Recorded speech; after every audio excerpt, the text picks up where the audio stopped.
I had, one beautiful, but it had this thing that you.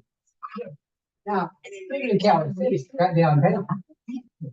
Little Davis across the railroad that delivered to William Rowan had Daddy. And Daddy paid $5 for it. And I was beginning to carry on. And one of our salesmen came in. Thank you. Dogs. I'll be back to say. You got any dogs? Yeah, it's neighborhood. And David, I have to come up with his fourth and do all this stuff. Yeah. And Yogi went there. Chicken dog.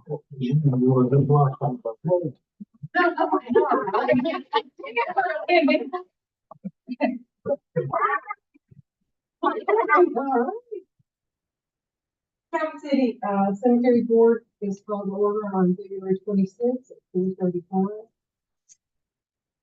Order of business. First of all, I'll say everyone's present. Jeff Harold, Ellen Frederick, Jamie Jordan, Mike Cyril, and Allison Quinn, Dara, and Henry. John's not here. Okay. First order of business would be reading minutes from January 22nd meeting.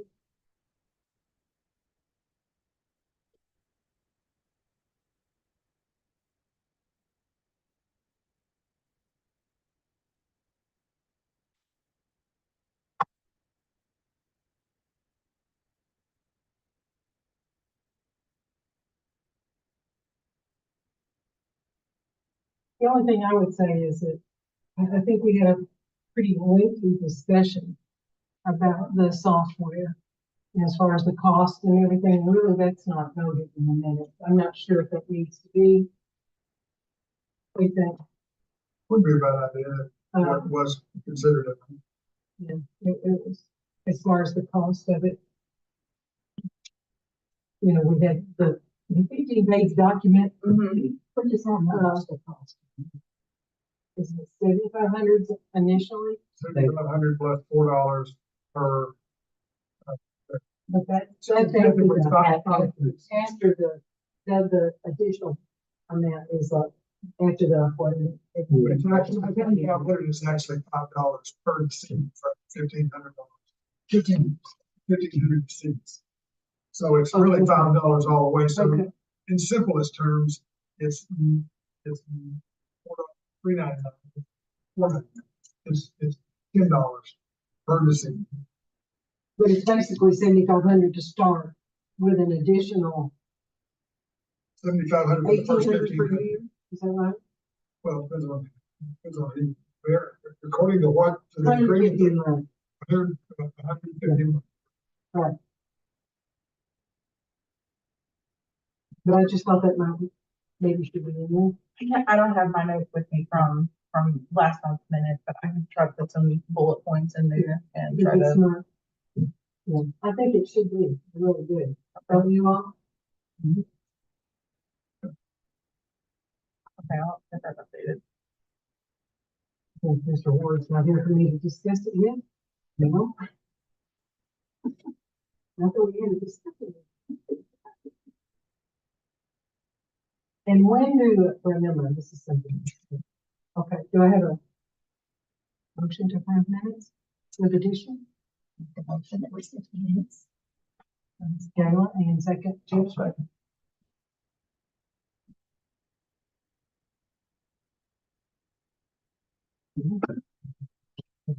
Well, business, John's not here, but do you have anything?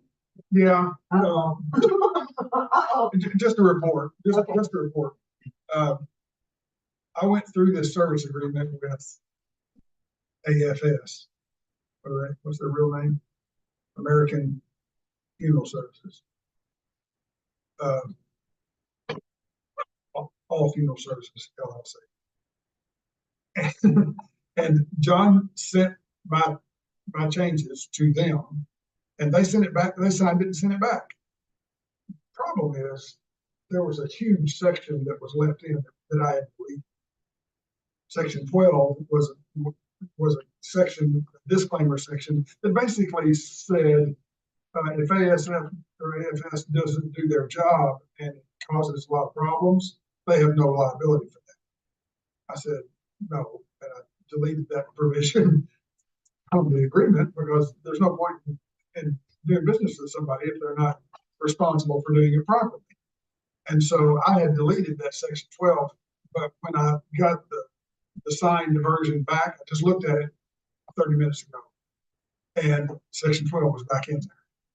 So I don't know if somehow in the, I'm not a computer wizard, and maybe in the tracking changes stuff that somehow got stuck back in there, or maybe New York just stuck it back in there.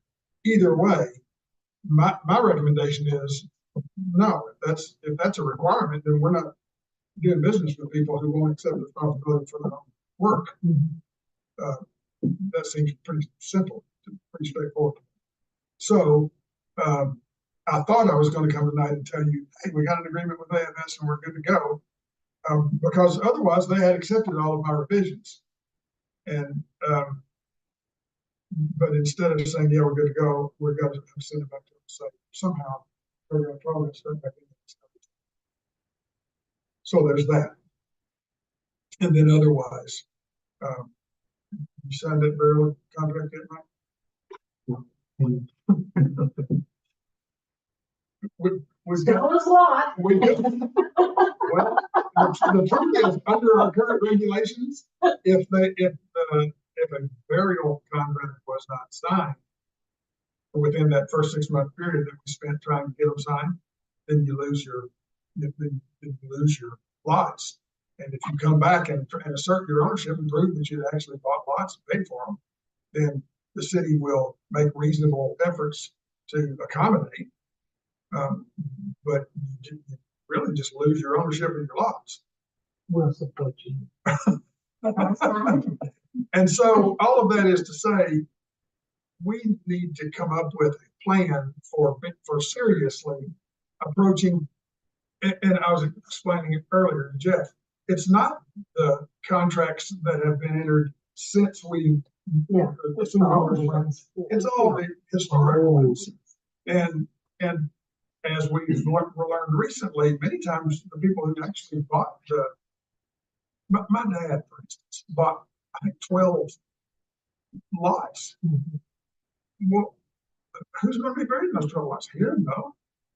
If you were to ask him right now, he couldn't tell you who was going to be buried in those 12 lots. He's bought them for the family. Well, that's all fine and dandy as long as the family is all in agreement as to who goes in every lot. But when you're talking about where you're going to bury somebody for eternity, that's kind of a big deal. Not eternity, for a long time. So a place that somebody's going to rest for a long, long time, that's a big deal. And when someone is deceased and laying in a casket, it's not the time to be trying to work out the details of who gets buried in what spot. So it's very important that we not let the city be in a position of being in the middle of an argument among family members as to who gets buried in what spot. And if we make a bad decision, whether we make a bad decision or a good decision, whether we make any decision, we're still in the middle of it, and we're going to spend money in the middle of that family brouhaha, and we don't need to do that. So, well, do you have any recommendations as to how we need to go about with that? With the burial contracts, I mean, yeah, it's got to become someone's job. Everybody's job, as you all know, everybody's job is nobody's job. And so it's got to be somebody's job to go get those things. And that's a task. It's going to take time and effort to get that done. Yeah, a lot of time. And volunteers are wonderful, but there's not a responsibility. There's not a lot of responsibility that goes along with volunteering. And so, I don't know if we need to hire somebody to do it. We might want to look at getting somebody like Ancestry.com or somebody that does that kind of stuff, some entity that does researches history and ancestry and so on. I don't have time to do it. I don't have time to do it. But it's gonna have to be somebody that's got a little bit of the skills that I have, because the burial that we've had recently, those lots we've already recognized were purchased by somebody who's been deceased for a long time. And determining who literally would have inherited those internment rights is going to require some legal investigation. Who was that estate ever probated? Was there a will? Was it a testated estate? Who were the heirs? Who inherited what? And But if you have a burial contract with the names on it, then that takes care of it. that's Mr. Hall. So are those like in a big file here? Is that what they are? Yeah, Do we know if they're in a file? yeah. So each individual that's in a spot, name's got to be on that paper, or just someone designated to say. If you went up and bought 6 plots, because you thought you had 6 people in your family that would want to be buried, then on your burial contract is a place for you to designate a burial representative. And you would designate me, you would designate yourself first. Jeff Harrell's the burial representative. And in Jeff Harrell's absence, then Kelly Harrell is the. Yeah, I think I've already filled that out. And in Kelly's absence, Yeah. and you would go, I think we've got it like about 5. Yes. You can go down as far as you want to go. And then we also say that that when there is only one burial representative left, that acting burial representative has the authority to designate additional burial representatives. So we give everybody the ability to keep someone designated to make those things. But that's kind of part of the responsibility of lot ownership. You can't just buy 25 lots for the Harrell family and tell the city, we just want Harrell people buried. I'm sorry, but the city can't take on that responsibility. You just can't do that. And so it's a contractual relationship, and the people who own those tracts have to designate who has the authority to bury me in that spot. Who can sign that permit? We got burial contracts, we got burial permits. The permit is what gets signed that actually allows them to dig a hole, put me in. But my burial representative is the one that can say, that signs the burial permit. That says, I'll bury yours in that hole right there. And it's not difficult, it's a pretty simplistic plan. But if it's not in place, then it puts the city in a terrible, terrible spot, because you literally do have somebody in a casket needing to be buried. We don't have, and the city does not have the direction to allow somebody to be buried there. So, yeah, my suggestion would be, let's get serious about finding an entity, a company, somebody probably in that world of genetics, of inheritance, ancestry, law, genealogy. Thank you. That's the word I was grasping for, genealogy. To do that kind of work, because I don't know how many we have that are not signed, but I'll bet it's. Do we first need to go through and see the ones? That's what Nick is in the process of going through some of the old records that he didn't know existed from up here. So he's trying to enter that information into the computer for now, so that when we get the software, hopefully the software will help to solve this problem down the road. Yeah, it'll be organized anyway, because like when he went out of town, I was trying to take care of it.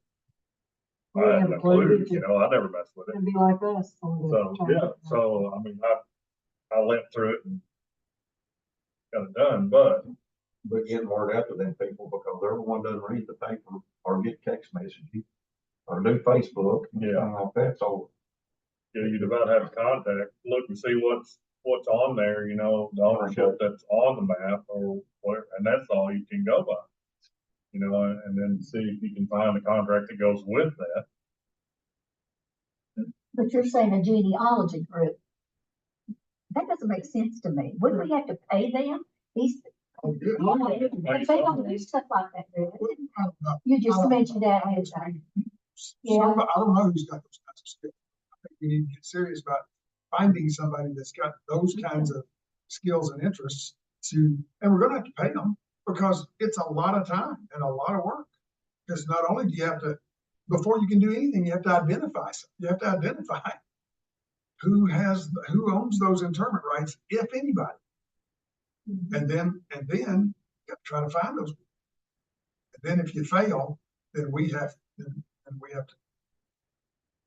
well, then we're stuck with what we've got right now. And that is, you don't have any interment rights. If we've been unable to find you, we've done everything we can do. Because honestly, if we can't identify you, there's probably not a contract.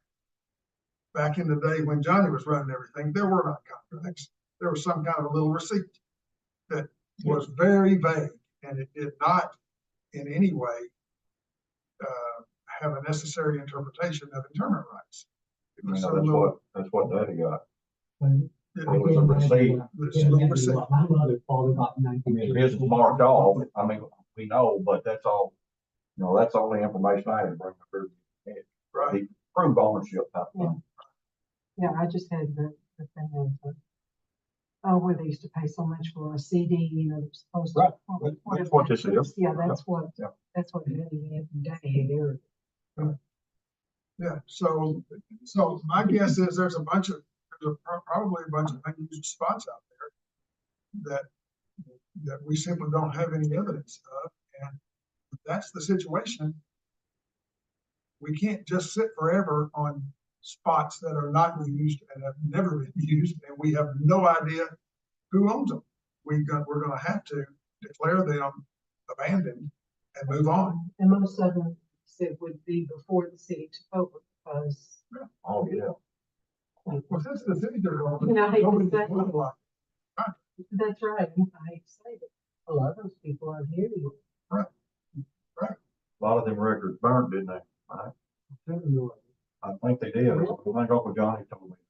Yeah. But Where they stored that they were burned. I couldn't tell you the details on that. He just said, probably. But there was a bunch of them destroyed. That's what he said. So the starting point would actually be to find the contracts that are signed Yeah, that's what he's going and to go do. from there. He's going through the existing records that we have. And once he gets all that entered in there, then we can look and see what's missing. What and families? Try to go from there.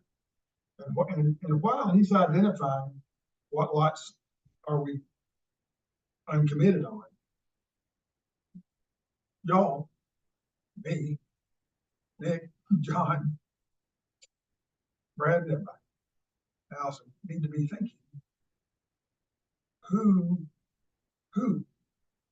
in the world has the skill and is hireable to do this job? It's a hard one, and I don't know. There's nobody that's got the business of finding unclaimed cemetery lots. There's not a such business. Well, and being a local cemetery, your best source would be people who would know those people. That would be my thought. Sure.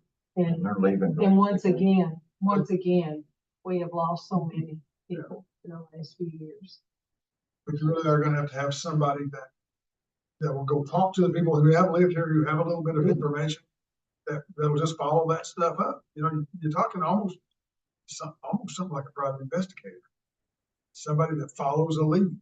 So when do you call it quits? When is enough enough? We've already said 6 months, and we've already quit. We're already past that.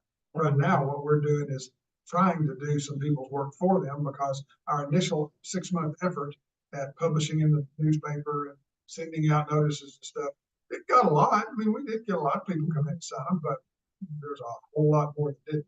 Well, you said that you can call them abandoned. So the ones that. After we go through the record, Yeah, basically. after going through the records and you hire a private investigator and you let him work for 6 months and he says, well, I found 3 out of 50. Right. So then do you abandon 50 lots? And that's just paperwork of saying we're abandoned. Well, it's that if we put forth that kind of an effort, make that determination, and if we can't determine who owns those lots, Mhm. then there's, the evidence is not reasonably there. If we've paid somebody to do that for 6 months, then it's not reasonably there. And honestly, I don't think we're required to do that. I think the only reason we're even talking about this is because we're Calvert City and we care. And we don't want people to lose their, right. We don't want people to lose their family burial lots. We don't want that to happen. So we're gonna go way above and beyond what's probably required of us. And we've probably already done everything that's required of us.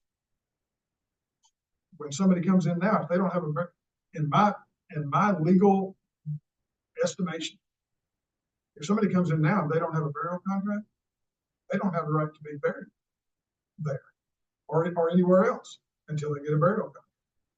And it's up to them to show some proof that they bought a lot. And then the city will try to coordinate and cooperate and help get you buried, get Aunt Susie buried where she thought she was supposed to be buried, or where somebody thought she was. Second or third generations of very gonna have an issue. This receipt that we're talking about, we have, I'm just lucky that I got my hands on it. That doesn't mean it's gonna be passed on very far. And then they won't have no proof other than my dad said. Right. And then what do you do there? You're gonna forfeit your, Make a call. The city's gonna have to make the call. because there's probably not a lot of them receipts out there. There's probably not. There's probably not. Approved. And it probably would be, I mean, it's like you're wearing the black dress, like you're the judge. You're gonna have to make a decision. Somebody's got to make a decision, and the city is the manager of that cemetery, and the city's gonna have to make the decision. And I would think that it would be somewhat reliant upon, is there a conflict? I mean, do we have more than one person? Have we found more than one person claiming an interest? Or is this family so, when there was only 2 of them when they bought these lots, and now there's 200? How thin has this gotten, or how scattered has this gotten? And somehow decisions got to be made, because frankly, if Greg and Leanne bought 25 lots, and that was in 1873,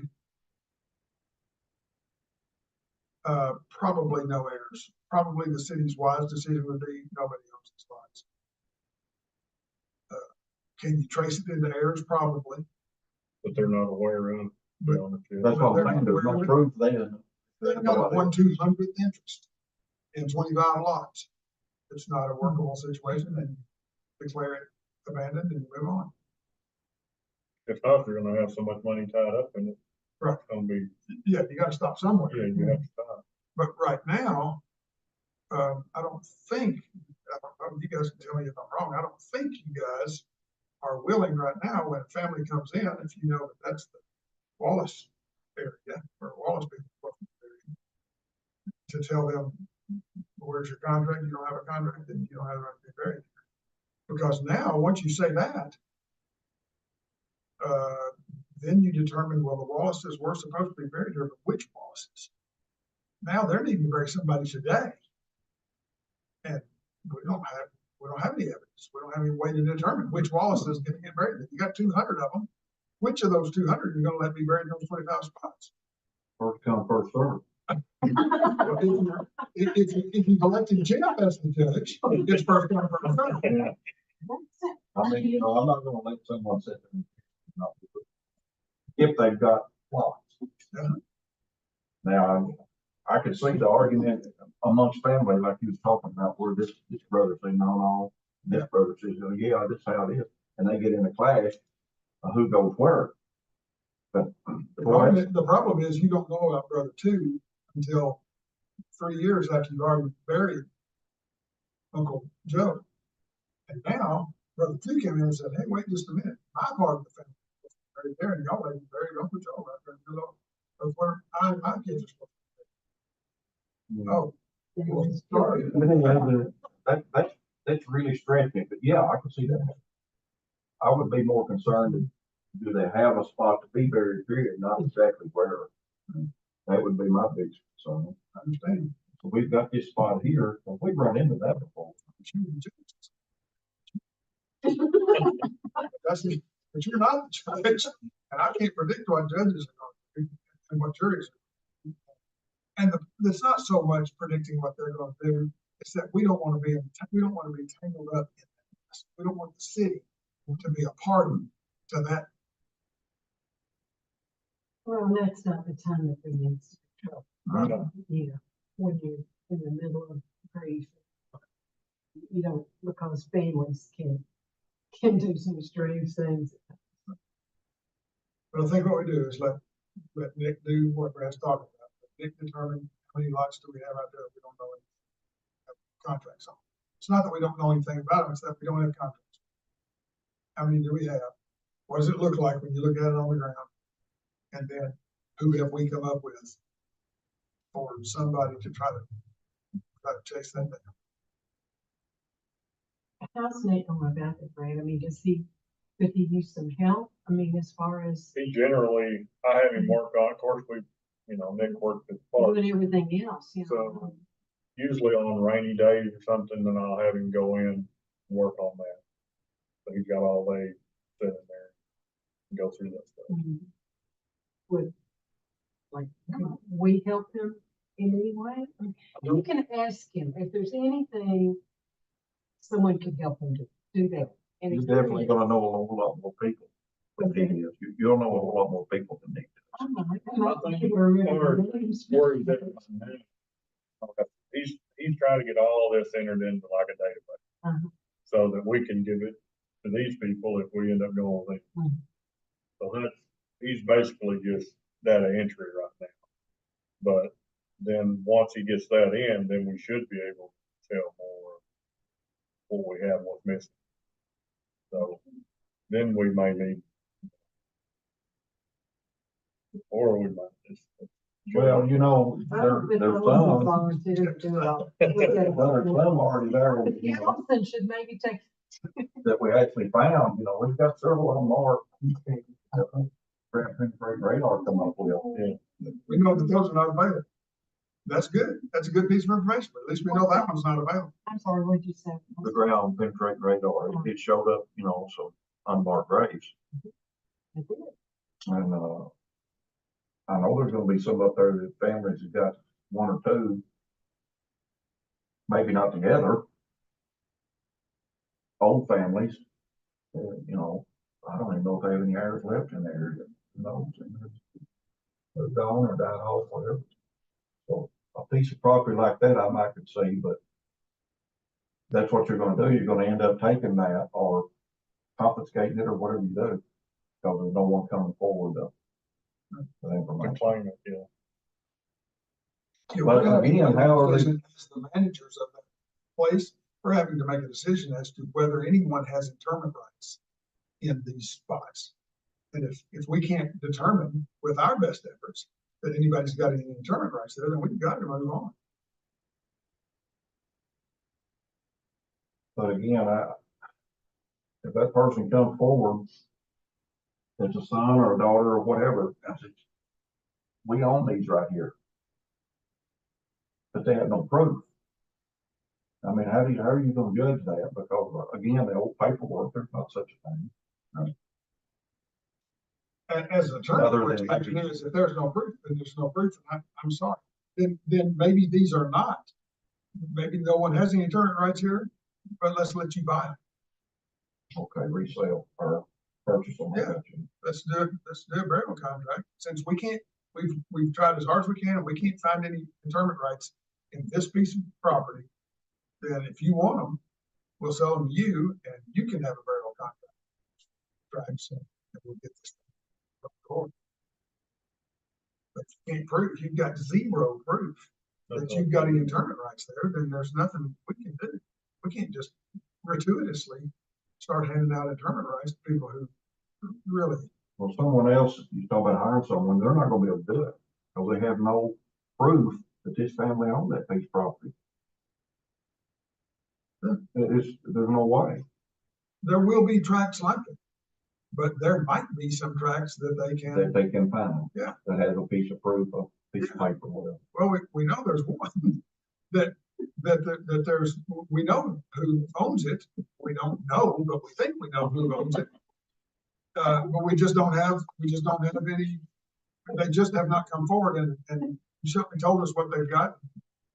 And I assume there's a bunch like that. Probably. That there's a lot of people who bought a tract, they may even have their little slip of paper from Uncle Johnny. That there's a bunch of those out there, but they just haven't come forward. Because it didn't seem like a big deal. Yeah. But it is a big deal. It's a big deal to us because we're the ones that are having to take the responsibility for allocating these tracts to people, and we don't know who to allocate it to. Yeah, because I get pretty soft when it comes to that stuff. Yeah, and it's really, honestly, it's not so much proving, it's not so much that no one has an attorney right there. I think what we'll find more often is that there are so many heirs that potentially have the right to be buried in that Kennedy tract, that we can't reasonably say anybody has an attorney right there, because we got 4 lots and we got 82 people. And you can't do that.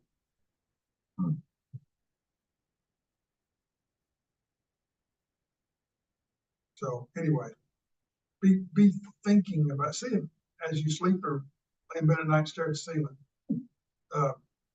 Think who or what, where would we look to find somebody that would chase that kind of stuff down, chase those things down. Maybe in library sciences, you got people that do that chase down stuff, records. I think that's kind of what we're looking for. Somebody that's willing to get into whatever the available records are and try to make sense of them and see what we got. And maybe make some contacts, to human beings that have some information. I don't know. I've got a connection with the police force. Maybe that sounds like something that maybe police would do. Detectives. Well, private investigators. Private investigators and police detectives and library sciences people, those kind of people. Just see what crosses your mind, and we'll let Brad and Nick do what Brad and Nick do. And start trying to narrow this thing down. Yes, I need that.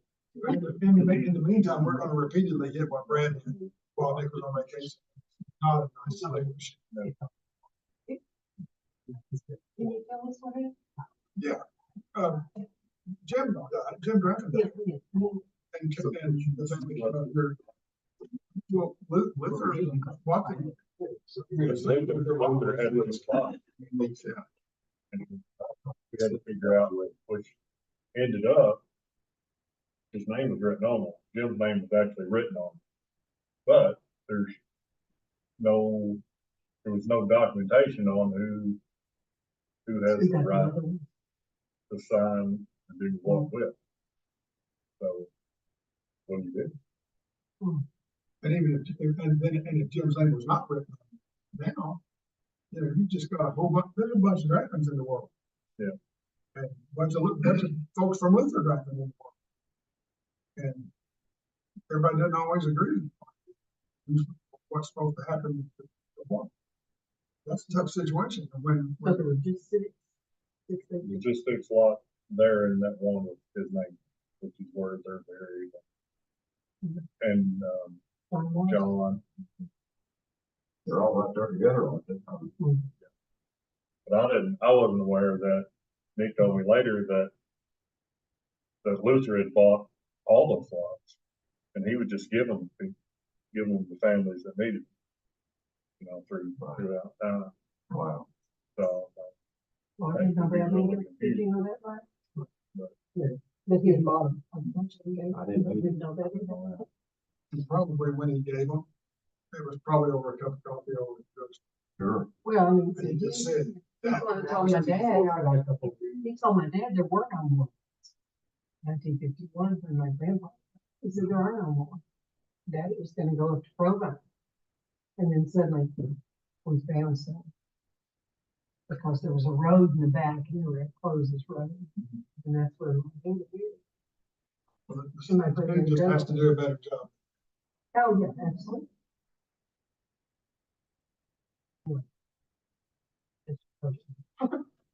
Well, anyway, yeah, I was gonna be there one day. roll that around in your mind and see, and think of I will. who would have the ability, I do, I signed it. who could we hire to do? And we, We can come to get all the information we have and get it all. Yeah, See, without having to hire. and somebody. maybe there's not, That's not that many, maybe Yeah. it's not as big a problem. maybe, that would be awesome. That would be good. And then maybe a handful of us could do some legwork if it's not a great deal. My thought to it. Yeah. If I knew some names and I knew, I wouldn't care to, I wouldn't want to go do 150 of them, but Knock on the door and say, hey, we really need you to pay attention. Well, your family's. Y'all go sit at Peggy's with your coffee and have your chit chats and make it happen. A lot of us have been around a long time. Well, don't worry, I know where both of y'all are going. So I'm not even on your paper, but I do know where you're gonna be. And I pretty much know where you're gonna be. I think I better make I don't sure. think it's all of us. Just like that. I can't guarantee where Uncle Mike's going, but I know where he's supposed to be. Ernest, I remember you did like me as a teacher. Yeah. I know. Still do. I guess. That's all I've got. Okay. Do we have anything else, any new, any other? No. Okay, do we have a motion to adjourn? Yeah. Did I do that? Yes.